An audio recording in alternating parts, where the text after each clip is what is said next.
गए थे। शुरू के चंद हादसात के बाद महाबीर को मानो उसकी आदत से हो गई थी। उसे अब जमरूश की मौजूदगी अच्छी लगती थी, ना कि बुरी। जमरूश के दिल से भी महाबीर का खौफ कम होने लगा था। वो दोनों एक दूसरे को समझने लगे थे। यही उनके रिश्ते की पहली शुरुआत है। उस रोज वो मुलाजमा को कुछ काम का बोलकर मुड़ी थी कि मुन्नज़ा तपे हुए अंदाज में उसके रूबरू आई।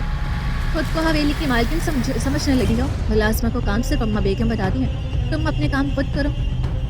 मुन्नज़ा सीने पर हाथ बांधे अदाएं दिखाने लगी। ऐसे लड़कियों के मन ही लगते भाभी, उनको थोड़ी सी छूट मिल जाए तो हवा में उड़ने लगती। आज तक मुलाजमीन को इतने हुक्म हमने नहीं दिए जितना ये दे रही है। हमना ने अपनी जानिब से इजाफा किया था। जमरूश मुस्कुराते हुए आ गई। उम्र में छोटी सही मगर रिश्ते में बड़ी हूँ। महाबीर आप दोनों की जेठ हैं और उस नाते में आपकी जेठानी हुई, इसलिए तमीज़ के दायरे में रहकर बात कीजिए। और रही बात मुलाजमीन को हुक्म देने की, तो अम्मा बेगम ने खुद मुझे ये जिम्मेदारी सौंपी है। जमरूश आईब्रो उठाए जताते हुए गोया हुई। मुनज़्ज़र हमना के चेहरे के असलात मुतगय्यर होने लगे। उसे स्ना अम्मा बेगम चाबियों का गुच्छा लिए उसके पास आई। जमरूश, ये लो चाबियाँ, अब उन्हें संभालने की जिम्मेदारी तुम्हारी। मैं मुकम्मल आराम करना चाहती हूँ घर गृहस्थी से। अम्मा बेगम ने हाथ उठाए सुकून का सांस लिया। आप बेफिक्र हैं अम्मा बेगम, मैं आपको शिकायत का मौका नहीं दूंगी। हम तीनों बहुएं इस हवेली को संभालेंगी। जमरूश ने चाबियां लेते हुए मुस्तहकम अंदाज में मुस्कुराकर जवाब दिया। मुनज़्ज़र हमना पर मानो गरम शीशा डाल दिया हो। उनकी हवाइयां उठती, आंखों में सकीदा रहे, गरम सांसें पूरे लाश में गूंजने लगी। और तुम दोनों, मैंने जिम्मेदारियां जमरूश के हवाले कर दिया। अब वो जो कहे मेरा हुक्म समझकर मान लेना। अम्मा बेगम ने मुनज़्ज़र हमना की जानिब रुख करके हिदायत दी और जमरूश के गाल पर प्यार से हाथ रखकर आगे बढ़ी। मुनज़्ज़र हमना ने एक दूसरे की जानिब देकर हों करके अपने कमरे में चली गई। जमरूश सर झटक कर बाहर लॉन में निकल आई। उस दिन के बाद जमरूश ने इस सिरे से महाबीर को समझने की कोशिश करी। अम्मा बेगम जिस सच्चाई को बाहर लाने में नाकाम हुई थी, उसे उस तक पहुंचने का रास्ता मिल गया था। दूसरी तरफ महाबीर भी जमरूश में दिलचस्पी लेने लगा था। किसी अनजाने एहसास के तहत उसे वो अच्छी लगने लगी थी। इस वक्त वो घोड़ों के पास खड़ा उनके साथ खेल में मसरूफ था। जब जमरूश पर नजर पड़ी, महाबीर को शरारत सूझी। आंखें गोल गोल घुमाते लब दांतों में दबाए तो मुतबस्सम हुआ और दोनों घोड़ों का लगाम छोड़कर जमरूश की सिमत भागने का इशारा किया। घोड़े उसके हुक्म पर उसकी जानिब दौड़ पड़े। जमरूश ने घोड़ों को बेख्तियार अपनी जानिब दौड़ते देखा तो हड़बड़ा गई। घबराहट के मारे अपनी जगह जामिद खड़ी, वो फटी नजरों से घोड़ों को करीब आते देखती थी। उसकी धड़कन इतनी बढ़ गई कि अपनी जगह से हिला भी नहीं किया। महाबीर पूरी तेज रफ्तारी से उन दोनों घोड़ों के माबैन भागता हुआ आया और जमरूश के सामने हाथ हिलाए खड़ा हो गया। दोनों घोड़े एकदम आगे की टांगे उठाकर रुके। जमरूश की मानो सांस गले में अटकी थी। महाबीर को अपने तहफ़्फ़ुज़ में खड़े पाकर चहक उठी। वाओ, बहुत अच्छे। और तालियां बजाकर उसे सराहने लगी। उसकी खिली खिली हंसी देख कर महाबीर को दिली खुशी महसूस हुई। वह गर्दन पर हाथ फेरते शर्माते हुए मुस्कुराया। ये पहला जज्बा था जो जमरूश के साथ से उजागर हो रहा था। उसमें खुश होने के जज्बात पैदा होने लगे थे। घोड़े मुनज़्ज़म तरीके से उन दोनों के सामने खड़े रहे। महाबीर ने झिझकते हुए जमरूश का हाथ पकड़ा और एक घोड़े पर रखकर ऊपर नीचे करके उसके हाथ से घोड़े को सहलाने लगा। जमरूश की धड़कन तेज हो गई थी, मगर महाबीर के हाथ में से अपना हाथ छुड़ाने की कोशिश नहीं की। जब उसे महसूस हुआ कि घोड़ा रद्द-ए-अमल नहीं दे रहा, तो नॉर्मल होकर खुद हाथ को हरकत देने लगी। महाबीर ने उसके हाथ में हरकत देकर अपना हाथ हटाया और खुद दूसरे घोड़े की सिमत आकर चंद मिनट घोड़े की गर्दन पर हाथ फेर कर उस पर सवार हो गया और लगाम खींचकर चलने का इशारा किया। वो आहिस्ता कदमों से अपने अस्तबल की जानिब चल पड़ा। उसे देखते दूसरे घोड़े ने भी हरकत की तो जमरूश पीछे हो गई। उसकी नजरें महाबीर पर जमी रही। वो उसके दिल में अपना मुकाम बनाने में किसी हद तक कामयाब हो चुकी थी। शाम को यूशा और केहान घर लौटे, तब भी मुनज़्ज़र हमना का मुंह बना हुआ था। वजह पूछने पर दोनों ने बारी बारी बढ़ा चढ़ाकर वसाहत दी। आज चाबियां दी हैं, कल को जायदाद के कागजात भी दे देंगी और आप दोनों बस मुंह तकते रह जाओगे। मुनज़्ज़र ने हफ्ते से हूँ किया। कुछ न करना, बैठे रहना हाथ पर हाथ रखकर। आगा साहब सारी जायदाद उस पागल के नाम कर देंगे, फिर क्या करोगे? हमना रो देने को होगी और अब तो ऊपर से वो नागिन भी आ गया। सब उसी के पीछे पीछे चल रहे। मुनज़्ज़र ने इजाफा किया। हाँ, आगा साहब तो उसके इशारे के गुलाम हो गए। हमना ने मुँह बसोरा। बस करो तुम दोनों। यूशा का सबक टूट गया। महाबीर बड़ा भाई है हमारा, क्या चाहती हो जान से मारते उसे? केहान भी तैश में आ गया। तो मुनज़्ज़र को हैरानी ना हुई। जायदाद के लिए तो लोग बाप दादा को मार देते हैं, महाबीर तो फिर भी भाई है। मुनज़्ज़र को मानो फर्क ही ना पड़ा हो। तो अभी जिसका दिमाग ठिकाने पर नहीं, उस हवेली में हर चीज महाबीर की पसंद की आती है, फिर चाहे वो कोई जानवर हो, गाड़ियाँ हो, बाइक्स हो या कोई इंटीरियर का सामान। आप दोनों की क्या हैसियत है?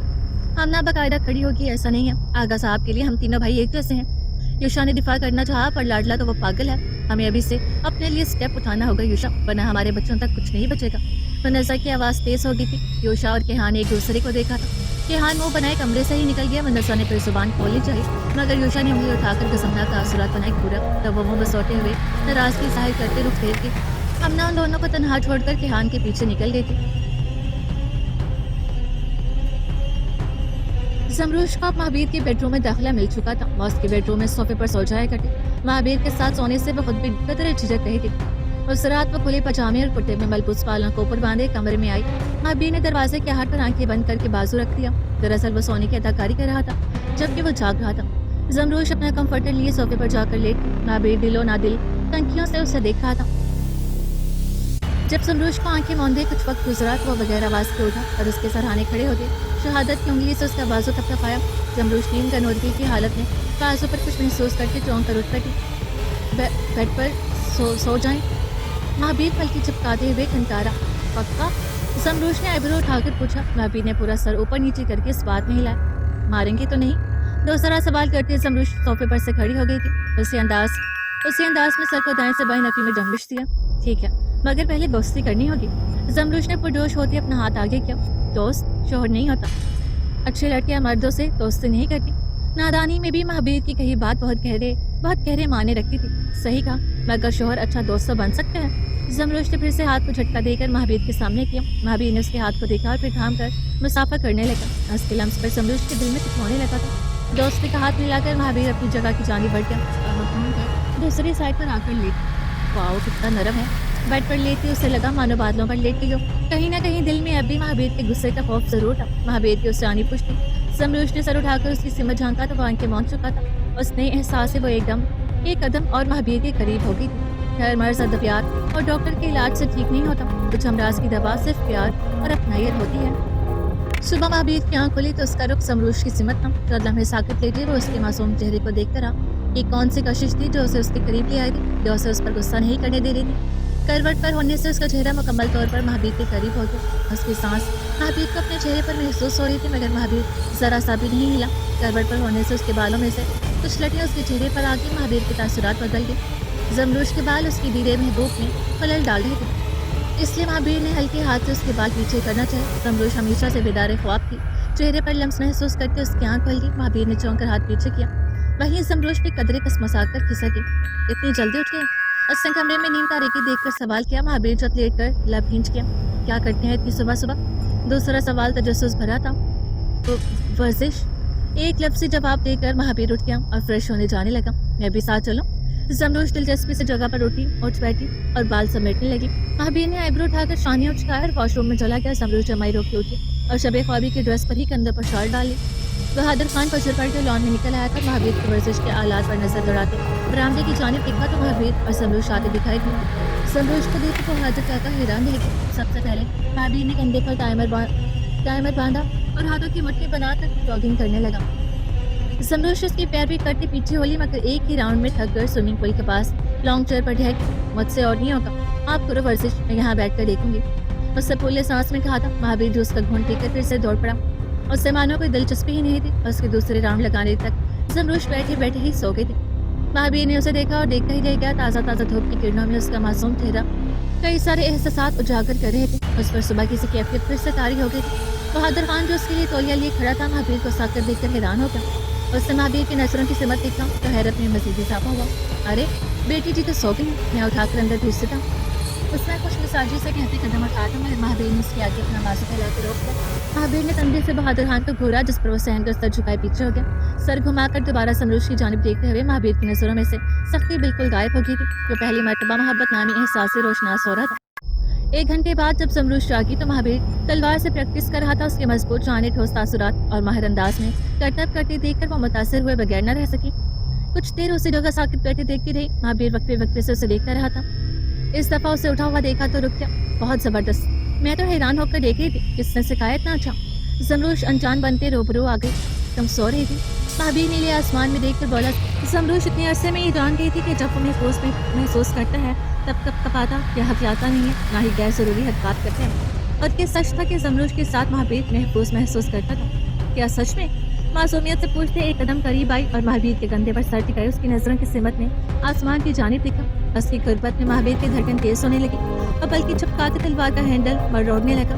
मैं झूठ नहीं बोलता, तेजी से कहते वो दूसरी सिमत बढ़ गया और तलवार म्यान में रखकर हवेली के अंदर चला गया। जमरूश उसे जाते देखने लगी। वो अभी तक महावीर के दिल के उस मुकाम तक नहीं पहुंची थी कि उसके छूने पर महावीर झुंझुलाना चाहता। शाम को पहली मर्तबा अख्तर साहब हवेली आए थे। कुछ माह कबल आए होते तो गेट पर ही मसला पूछकर रुखसत कर दिए जाते, मगर अब उनका इस हवेली से एक नाता जुड़ गया था। वो हाथों में मिठाई का डब्बा लिए हैरानगी से पूरे अहाते का जायजा लेते हुए अंदर आए। जमरोश उन्हें देखते ही उनसे लिपट गई। अम्मा को क्यों नहीं लाए बाबा? जमरोश ने उन्हें सोफे पर बिठाते हुए गिला किया। अख्तर साहब नरम सोफे पर बैठे मस्जिद महसूस हुए थे। एक एक करके शामिर साहब, अम्मा बेगम, युषा और केहान लाउंज में आ गए थे। अख्तर साहब की नजरें गैर इरादी तौर पर किसी और को ढूंढ रही थी, मगर उसे तलाश न पाई। महावीर दूसरी मंजिल में रेलिंग पर हाथ टिकाए ऊपर से उन्हें देखा था। नवाब साहब, बेटी तो रुखसत होगी, अब बेटे का घर बसाने अरबाज का रिश्ता कर दिया है, मगर बेटी के बगैर तकरीब अधूरी है। अरोज को कुछ दिन घर रहने की इजाजत है। अख्तर साहब ने नरम खुल से आगाज किया। जमलुश अपने भाई के रिश्ते का सुनकर चह गई थी। उसकी चहकती मुस्कान महावीर को बहुत सुकून दे रही थी। अख्तर साहब की फरमाइश पर नवाब साहब ने जमलुश की जानिब देखा था। ठीक है, मेरी तरफ से इजाजत है, बाकी के मामला मेरी बेगम और जमलुश तय कर लेंगे। और हाँ, मेरे 2 गार्ड्स आपके घर के बाहर तैनात रहेंगे। शामिर साहब अपने अहकामात जारी करते उठे। अख्तर साहब ने सर को खम दिया और ठीक है मुस्कुरा दिया, जबकि जमलुश मुस्कुरा भी न सके। उससे आगा साहब की गार्ड्स वाली पाबंदी अच्छी नहीं लगी थी। अम्मा बेगम माहौल में फैलता तनाव कम करने की इनकारी। जमलुश, तुम्हारी फैमिली हमारी फैमिली है, भाई की मंगनी ब्याह में कोई कमी मत छोड़ना। अम्मा बेगम ने उसका ध्यान बटाने तकलीफ की बातें शुरू कर दी। तुषार के हाथ तो पहले ही मिलकर चले गए थे। लॉन्च में इस वक्त अम्मा बेगम, जमलुश और अख्तर साहब भी थे। बिल्कुल, इकलौते भाई की शादियां धूमधाम से कराएंगे। उससे अम्मा बेगम के जवाब में कहा, जमलुश, दामाद भी कहाँ है? उनसे भी एक दफा मिल लेता, तुम्हारी निकाह की बात उनसे ठीक से मिला ही नहीं। अरबाज की तकारीब में उन्हें जरूर साथ लाना। अख्तर साहब के दिल में उसकी शादीशुदा जिंदगी के मुतालिक कई अंदेशे जन्म लेने लगे थे। सास ससुर तो अच्छे थे, पर दामाद की जानिब से दिल मुतमईन न था। अम्मा बेगम और जमलुश ने एक दूसरे की जानिब देखा। अम्मा बेगम कोई मुनासिब बहाना ही ढूंढ रही थी, मगर वोट खड़ी हुई। ठीक है बाबा, अभी बुला कर लाती हूँ। वह खुश मिजाजी से कहती सीढ़ियों की सिमत बढ़ गई। दूसरी तरफ महावीर अपने कमरे में जा चुका था। जमलुश अंदर आई तो वो हाथ बाहर मिलाए सर के नीचे रख के लेटा था। चले मेरे साथ, मेरे बाबा आपसे मिलना चाहते हैं। जमलुश खुश होते उसका बाजू पकड़ कर उठाने लगी। मुझे नहीं मिलना। महावीर ने हदअंदाज अपना मिजाज नॉर्मल रखा। क्यों? अब बस मिलकर चले जाएंगे। जमलुश बाबा के आने की खुशी में कुछ लम्हे के लिए महावीर की दिमागी कैफियत भूल गई थी। नहीं मिलना।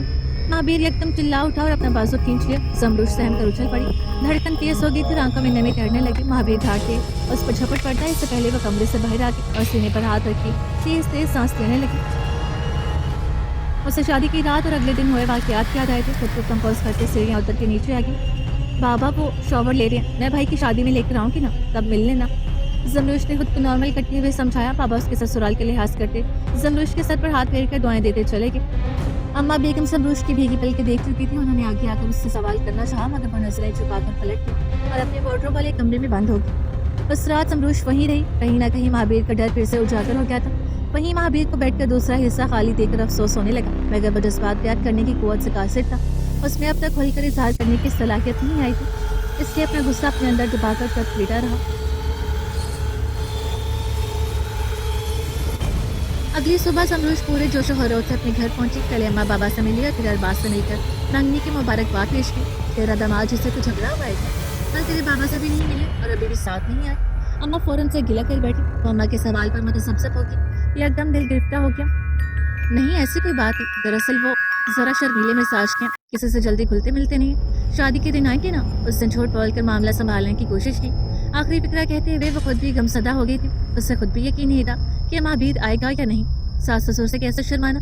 अम्मा ने हूँ करते हुए रुख फेरा। जमलुश का मुंह उतरता देखकर वो मिजाज अच्छा बनाते उसको अरबाज के कमरे में ले आई और शादी की तैयारियों के मतलब गुफ्तगू करने लगी।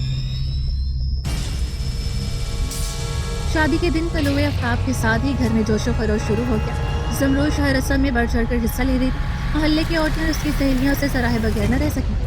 आखिर को वह हवेली की बड़ी बहू थी। इतना बदलाव और तफरीक तो बनता ही था। अख्तर साहब ने घर के साथ साथ मोहल्ले में भी टेंट लगवा कर मेहमानों के लिए बैठने की जगह तैयार करवाई। हल्के आसमानी रंग के धागे और शीशे से बने हाथ के काम वाले रवायती बलोची ड्रेस में जमलुश महफिल का मरकज बनी रही। वो मेहमानों के इस्तकबाल में लगी थी। जब अम्मा बेगम के आने का शोर बुलंद हुआ, जमलुश खुशी से चहक उठी और भागते हुए गेट पर आई कि छटक गई। अम्मा बेगम के हमरा महावीर सफेद कमीज सलवार पहने, बालों को हाफ पोनी किए, महंगे बूट, महंगे घड़ी पहने हुए शान से चलते उससे सिमत आ रहा था। जहाँ जमलुश उसे देखकर शौक हो गई थी, वहीं इतने दिनों बाद उसे यूं सजे सफे देखकर महावीर भी नजरें नहीं हटा पा रहा था। जमलुश के लिए शादी की चकाचौंध दोगुनी हो गई थी। अम्मा बेगम से मिलकर तो महावीर को बाजू से थामे अपनी फैमिली के पास ले आई। महावीर खामोशी से उसके साथ चलता, नजरें झुकाए, सर को हम देते सबसे मिलने लगा।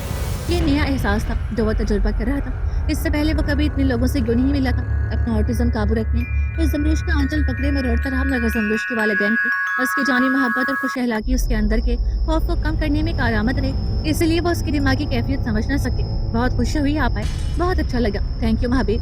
ज़मरूश उस बरामदे की कोने में ले जाकर मशहूर हुई। अम्मा बेगम ने कहा, बीवी की फैमिली अपनी फैमिली होती है, खुशी गम में शरीक होना चाहिए। महाबीर ने झुक के तो अम्मा बेगम की नसीहत दोहराई। ज़मरूश खुशी से सरशार होते सर इस बात में हिलाते उसके हाथ थामे रही। महाबीर ने आज उसके हसार से दूर जाने या हाथ झटकने की कोशिश नहीं की। ये 4 दिन की दूरी उसे अपने दिल में ज़मरूश की अहमियत समझा चुकी थी। इसकी वीरान जिंदगी में वो खुशी का परवाना बनकर आई थी, वो परवाना जिसके होने से उसकी जिंदगी का शमा रोशन हुआ था। मगर ये रोशनी कब तक रहनी थी, ये तो वक्त ही बताने वाला था।